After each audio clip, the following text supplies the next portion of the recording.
malgré les 10-15 000 € que je peux me faire dans la semaine, à force voilà, dans la drogue et d'autres choses qu'on fait à côté, en fait, j'étais pas heureux, malgré toutes les filles. Enfin, oui, ce monde est un peu bizarre.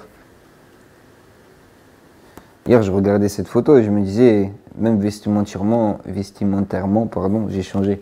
Je m'habille plus pareil. Je le sais, hein, la juge me l'a dit à ma dernière audience quand j'ai été placé sous bracelet électronique.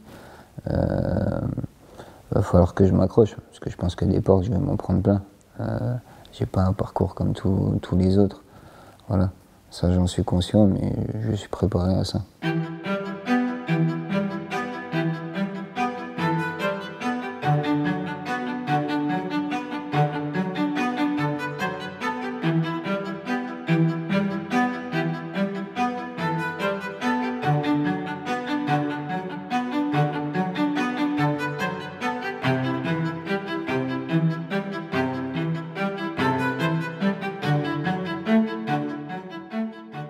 Rapidement, j'ai fait des petites conneries. Je crois que ma première connerie, c'était j'ai volé un vélo. Je crois que c'était ma première connerie, j'ai volé un vélo. Puis après, je suis allé voler dans les magasins. Et puis après, on est passé au vol de voiture, on est passé au cambriolage, etc. À mes 13 ans, la juge me dit qu'elle va me placer 2 semaines en prison pour que je comprenne ce que c'est la prison. Donc je lui dis ok, donc elle m'envoie en prison à la maison d'arrêt de Strasbourg. Au bout d'une semaine, au bout de 2 semaines, je me rends compte que c'est pas si traumatisant que ça.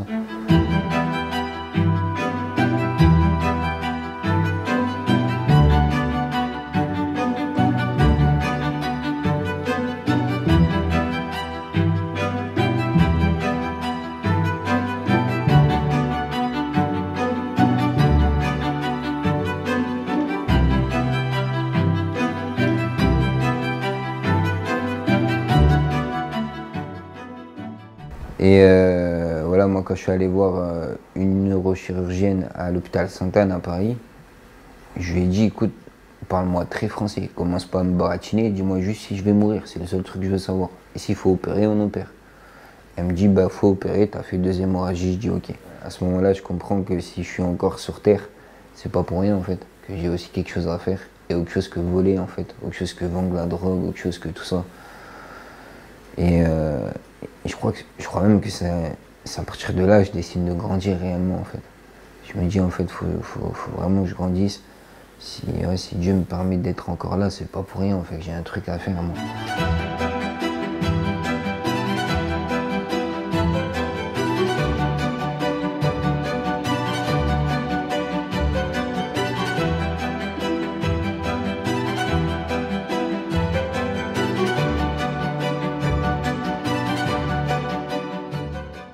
Dès que tout se met en route, le projet, l'appartement, là visiblement c'est fait.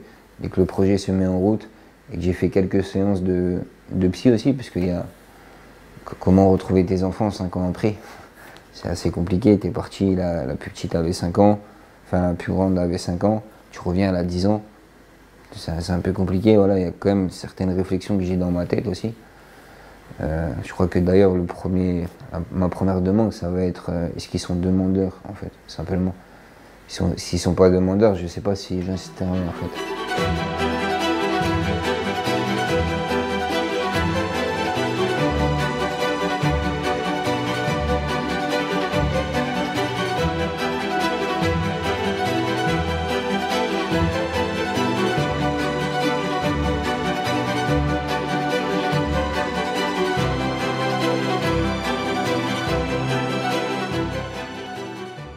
Moi j'ai connu ce qu'on appelait la police de proximité.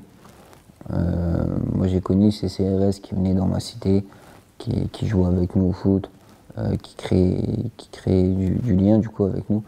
Et tu vois, c'est un truc tout bête, hein, mais quand tu joues au foot avec eux, t'oublies l'uniforme. Même s'ils viennent avec leur petit suite CRS, etc., mais t'oublies l'uniforme. Le CRS qui a marqué avec Julien, Kader, Momo, j'en sais rien, tu vois.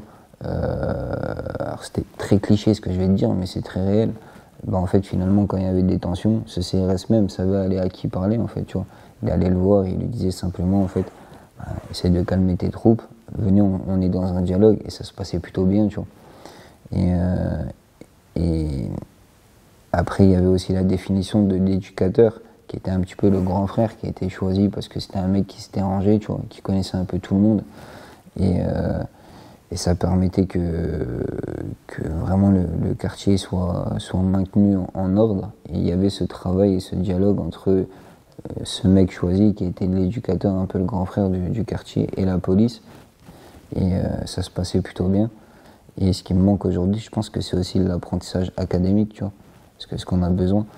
Et ce quoi-là, je le sais, hein, la juge me l'a dit à ma dernière audience quand j'ai été placé sous bracelet électronique. Va falloir que je m'accroche, parce que je pense que des portes, je vais m'en prendre plein. J'ai pas un parcours comme tous les autres. Voilà, ça j'en suis conscient, mais je suis préparé à ça.